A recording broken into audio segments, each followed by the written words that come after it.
அனைவருக்கும் வணக்கம் நண்பர்களே. இந்த பதிவில் என்ன தகவல் பார்க்கப் போகின்றோம் என்றால், நமது மீனம் ராசி ரேவதி நட்சத்திரம் நண்பர்களுக்கு கார்த்திகை மாதம் ராசி பலன் எப்படி இருக்கும் என்பதை பார்ப்போம். சனி 1ஆம் வீட்டில் இருக்கும்போது அது வாழ்க்கையில் ஒரு தீவிரமான, ஒழுக்கமான மற்றும் பொறுப்பான அணுகுமுறையை குறிக்கிறது. இது பெரும்பாலும் ஆரம்பகால வாழ்க்கை சவால்களுக்கு வழிவகுக்கும். இது மீள்தன்மையை உருவாக்குகிறது.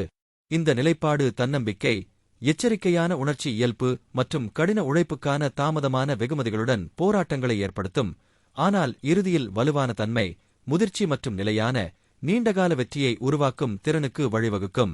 தனிநபர்கள் சிறு வயதிலிருந்தே ஒழுக்கமானவர்களாகவும் பொறுப்பானவர்களாகவும் வாழ்க்கையை மிகவும் தீவிரமாக எடுத்துக்கொள்பவர்களாகவும் இருப்பார்கள். மீள்தன்மை ஆரம்பகால சவால்களை எதிர்கொள்வது மீள்தன்மை மற்றும் உள் வலிமையை வளர்க்க உதவுகிறது. முதிர்ச்சி அவர்கள் பெரும்பாலும் தங்கள் சகாக்களை விட திருப்தியடைந்தவர்களாகத் தோன்றுகிறார்கள். வலுவான தீர்ப்பு இந்த நிலைப்பாடு சிறந்த தீர்ப்பு திறன்களுக்கும் வலுவான, அடித்தளமான அடையாள உணர்வுக்கும் வழிவகுக்கும். நிலையான வெற்றி சவால்களும் கடின உழைப்பும் பிற்கால வெற்றிக்கு ஒரு நிலையான அடித்தளத்தை உருவாக்கும். சுய சந்தேகம் மற்றும் தன்னம்பிக்கை பிரச்சினைகள் அடையாளம் மற்றும் தன்னம்பிக்கையுடன் ஆரம்பகால போராட்டங்கள் இருக்கலாம். உணர்ச்சி எச்சரிக்கை தனிநபர்கள் உணர்ச்சி ரீதியாக ஒதுக்கப்பட்டவர்களாகவும் உறவுகளில் எச்சரிக்கையாகவும் பாதிப்பை காட்டத் தயங்குபவர்களாகவும் இருக்கலாம். தாமதமான வெகுமதிகள் சனியின் செல்வாக்கு கடின உழைப்புக்கான அங்கீகாரம் அல்லது வெகுமதிகளை தாமதப்படுத்தலாம். அழுத்த உணர்வு முழுமையை அடைய ஒரு நிலையான அழுத்தம் மற்றும் ஒருவரின் முயற்சிகள் முழுமையாக பாராட்டப்படவில்லை என்ற உணர்வு இருக்கலாம். 12ஆம் வீட்டில் ராகு இருந்தால் அது குறிப்பிடத்தக்க ஆன்மீக அல்லது மாய நாட்டங்கள், வெளிநாட்டு நாடுகளுடன் வலுவான தொடர்பு மற்றும் மறைக்கப்பட்ட ஆசைகள் அல்லது கவலைகளுக்கு வழிவகுக்கும். இந்த நிலைப்பாடு சாத்தியமான நிதி இழப்புகள் அல்லது எதிர்பாராத செலவுகள் மற்றும் ஆன்மீக வளர்ச்சி அல்லது விழிப்புணர்வு ஆகியவற்றுடன் தொடர்புடையது. தூக்கக் கலக்கம் அல்லது கனவுகள் போன்ற சாத்தியமான உளவியல் போராட்டங்களுடன் தொடர்புடையது. இறுதி விளைவு ராகுவின் ராசி மற்றும் அம்சங்கள் உட்பட தனிநபரின் ஒட்டுமொத்த பிறப்பு ஜாதகத்தை பொறுத்தது.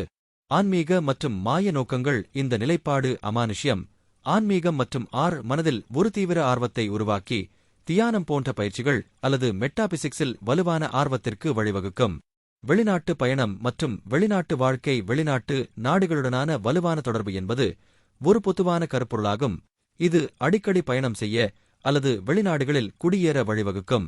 மறைக்கப்பட்ட ஆசைகள் மற்றும் கவலைகள் ராகுவின் செல்வாக்கு மறைக்கப்பட்ட அல்லது அடக்கப்பட்ட ஆசைகளை உருவாக்கி மனதில் கவலைகள், கனவுகள் அல்லது தூக்கமின்மைக்கு வழிவகுக்கும். நிதி சவால்கள் இது கண்ணுக்கு தெரியாத அல்லது திட்டமிடப்படாத செலவுகள், நிதி இழப்புகள் மற்றும் அதிக செலவுகளை குறிக்கலாம். சுகாதார பிரச்சினைகள் கண்டறிய கடினமாக இருக்கும் உடல்நலப் பிரச்சினைகள் இருக்கலாம்.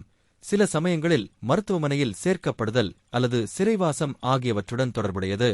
உளவியல் மாற்றம் தங்கள் மனதில் இருந்து புதைக்கப்பட்ட உணர்வுகள் மற்றும் தீர்க்கப்படாத பிரச்சினைகளை எதிர்கொள்ளும்போது ஜாதகக்காரர்கள் தீவிர உளவியல் மாற்றத்தை அனுபவிக்கலாம். 6ஆம் வீட்டில் கேது சஞ்சரிப்பது எதிரிகள், கடன்கள் மற்றும் ஆரோக்கியம் போன்ற சவால்களை ஒரு தனித்துவமான அணுகுமுறைக்கு வழிவகுக்கும். தடைகளை உள்ளுணர்வாக கடக்கும் போக்குடன் இந்த நிலைப்பாடு மர்மமான உடல்நலப் பிரச்சினைகளை ஏற்படுத்தக்கூடும். அவற்றை கண்டறிவது கடினம், ஆனால் இது வலிமையையும் எதிரிகளை வெல்லும் திறனையும் வழங்குகிறது, பெரும்பாலும் குறைந்தபட்ச முயற்சியுடன். ஒரு நபர் சேவை அல்லது குணப்படுத்துவதில் சாய்ந்திருக்கலாம், ஆன்மீகம் தொடர்பான தொழில்களில் ஈடுபடலாம், மேலும் பெரும்பாலும் அன்றாட வேலைகளிலிருந்து விலகியிருக்கலாம். எதிரிகளை வெல்வது இந்த நிலை எதிரிகள் மற்றும் தடைகளை கடக்கும் ஒரு ஆச்சரியமான திறனை வழங்கக்கூடும். அவை இந்த நிலையில் உள்ள ஒருவரின் ஆர்வத்தை வெறுமனே பின்வாங்கவோ அல்லது இழக்கவோ கூடும். உள்ளுணர்வு சிக்கல் தீர்க்கும் திறன் 6வது வீட்டில் கேது உள்ள ஒருவர் உள்ளுணர்வாக பல பிரச்சினைகள் மற்றும் போராட்டங்களைத் தவிர்க்கலாம். தொழில் வாய்ப்பு இந்த நிலை சிகிச்சை, ஆன்மீகம் அல்லது சேவை சார்ந்த தொழில்களில் தொழில்களுக்கு சாதகமாக இருக்கலாம். சிலர் வலுவான ஆன்மீக அல்லது சேவை சார்ந்த இயல்பை வளர்த்துக் கொள்ளலாம். நல்ல சுகாதார நடைமுறைகள் இந்த நிலை உள்ளவர்கள் பாரம்பரியமற்ற முறைகள் மூலம் நல்ல ஆரோக்கியத்தை பராமரிக்கும் போக்கை கொண்ட முழுமையான ஆரோக்கியத்திற்கு ஈர்க்கப்படலாம். உடல்நலப் பிரச்சினைகள் விசித்திரமான அல்லது கண்டறிய கடினமாக இருக்கும் உடல்நலப் பிரச்சினைகள் உருவாகும் வாய்ப்பு உள்ளது. தவறான நோயறிதலின் அபாயங்கள் அதிகரிக்கக்கூடும். பற்றின்மை, அன்றாட வழக்கங்கள் மற்றும் போராட்டங்களிலிருந்து விலகல் உணர்வு பொதுவானது. ஒருவர் பிரச்சினைகளுக்கு பயப்படாமல் இருக்கலாம், ஆனால் வழக்கமான முறையில் அவற்றுடன் ஈடுபடாமல் இருக்கலாம். காயத்திற்கு ஆளாகும் தன்மை. இந்த நிலை ஒரு நபரை காயங்கள் மற்றும் விபத்துகளுக்கு ஆளாக்கக்கூடும் என்று சில விளக்கங்கள் தெரிவிக்கின்றன. 4ஆம் வீட்டில் பொதுவாக வீடு, குடும்பம் மற்றும் வீட்டு மகிழ்ச்சி தொடர்பான நல்ல தாக்கங்களை கொண்டு வருகிறார். இதில் அதிகரித்த செல்வம் மற்றும் சொத்து ஆகியவை அடங்கும். இந்த இடத்தை பிடித்த நபர்கள் பெரும்பாலும் புத்திசாலி, தாராள மனப்பான்மை கொண்டவர் மற்றும் திருப்தியானவர் என்று கருதப்படுகிறார்கள். வீடு மற்றும் கார் போன்ற ஆடம்பரங்களை அனுபவிக்கிறார்கள். இருப்பினும் இந்த இடம் எதிர்மறையான விளைவுகளையும் ஏற்படுத்தக்கூடும். எடுத்துக்காட்டாக, தொழில்முறை காரணங்களுக்காக ஒருவரின் தாயிடமிருந்து அல்லது தாயகத்திலிருந்து பிரிந்து செல்வதற்கான சாத்தியக்கூறுகள். வீடு மற்றும் குடும்ப வாழ்க்கை. 4வது வீடு தாய் மற்றும் மகிழ்ச்சியை குறிக்கிறது. இவை குருவின் இருப்பால் சாதகமாக பாதிக்கப்படுகின்றன. இந்த இடம் ஒரு இணக்கமான மற்றும் ஞானம் நிறைந்த வீட்டை ஊக்குவிக்கிறது. செல்வம் மற்றும் சொத்துக்கள். தனிநபர்கள் தங்கள் தனிப்பட்ட சொத்துக்கள் மற்றும் செல்வத்தை அதிகரிக்க வாய்ப்புள்ளது. இது பரம்பரை மூலம் சாத்தியமாகும்.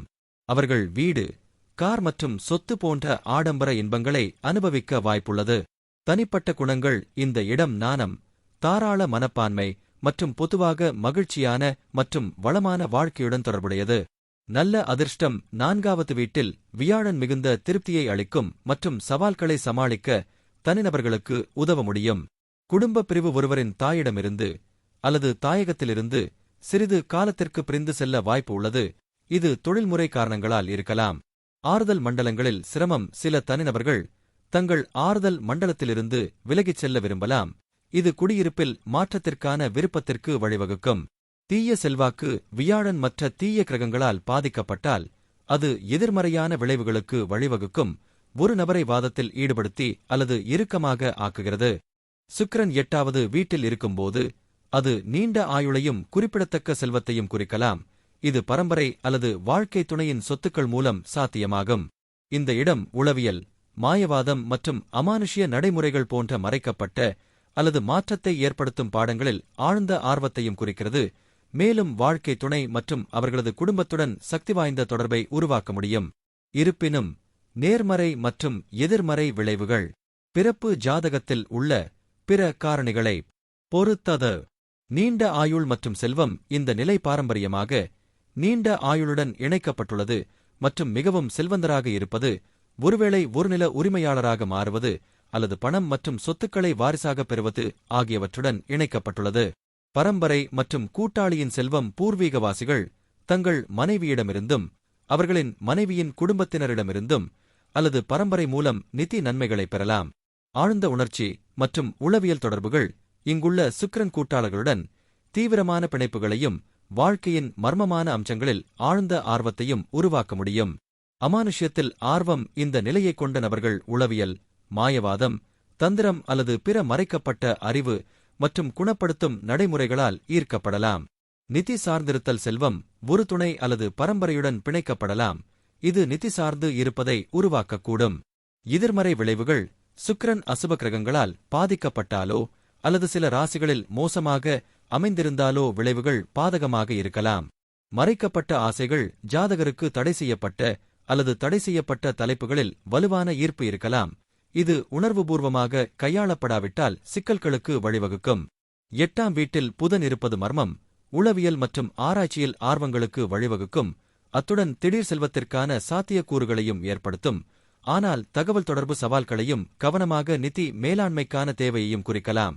8ஆம் வீடு திடீர் நிகழ்வுகள், மாற்றம் மற்றும் மறைக்கப்பட்ட விஷயங்களுடன் தொடர்புடையது. எனவே இங்கே புதன் விரைவான புத்திசாலித்தனம், அமானுஷ்யத்தை பற்றிய ஆர்வம் அல்லது நிதி மற்றும் ஆராய்ச்சியில் பயன்படுத்தப்படும் தகவல் தொடர்பு திறன் என வெளிப்படும். அறிவுசார் ஆர்வம். மர்மங்கள், மரணம், உளவியல் மற்றும் மறைக்கப்பட்ட அறிவு போன்ற பாடங்களில் நீங்கள் ஈர்க்கப்படலாம். திடீர் செல்வம். 8ஆம் வீட்டில் சூரியனுடன் புத்தராதித்ய யோகா இணைந்திருப்பது பங்குச் சந்தை, லாட்டரி அல்லது பரம்பரை மூலம் திடீர் ஆதாயங்களை ஏற்படுத்தும். நிதி மற்றும் ஆராய்ச்சி திறன்கள். இந்த இடம் ஆழமான ஆராய்ச்சி அல்லது சிக்கலான நிதி விஷயங்களை கையாள ஒரு திறமையை கொடுக்கும். தொடர்பு சிக்கல்கள். இந்த இடம் சில நேரங்களில் தகவல் தொடர்பு சவால்களுக்கு வழிவகுக்கும். குறிப்பாக மற்ற கிரக தாக்கங்கள் சவாலானதாக இருந்தால், மிகையான விமர்சனம் அல்லது ரகசியம் போன்றது. நிதி ஆபத்து. செல்வத்திற்கான சாத்தியக்கூறு இருந்தாலும் 8ஆம் வீடு பகிரப்பட்ட வளங்கள் மற்றும் திடீர் நிகழ்வுகளைப் பற்றியது.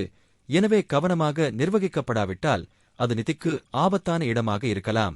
9ஆம் வீட்டில் சூரியன் பொதுவாக ஆன்மீக வளர்ச்சி, உயர்கற்றல், தத்துவம் மற்றும் பயணம் ஆகியவற்றில் கவனம் செலுத்தும் வாழ்க்கையை குறிக்கிறது. இந்த நிலையைக் கொண்ட நபர்கள் வலுவான தார்மீக திசைகாட்டி, நம்பிக்கையான கண்ணோட்டம் மற்றும் கற்பித்தல் அல்லது உயர்கல்வியில் இயல்பான நாட்டம் ஆகியவற்றைக் கொண்டிருக்கலாம். இருப்பினும் அவர்களின் நம்பிக்கைகளில் பிடிவாதம் அல்லது அதீத நம்பிக்கைக்கான சாத்தியக்கூறுகளும் உள்ளன. அறிவுசார் மற்றும் ஆன்மீக நோக்கங்கள் அறிவு, ஞானம் மற்றும் ஆன்மீக அல்லது தத்துவ ஆய்வுக்கான வலுவான உந்துதல். உயர்கற்றல் மற்றும் பயணம் பல்கலைக்கழகங்கள் மீதான இயற்கையான ஈர்ப்பு மற்றும் வெளிநாட்டு இடங்களுக்குச் செல்ல விருப்பம்.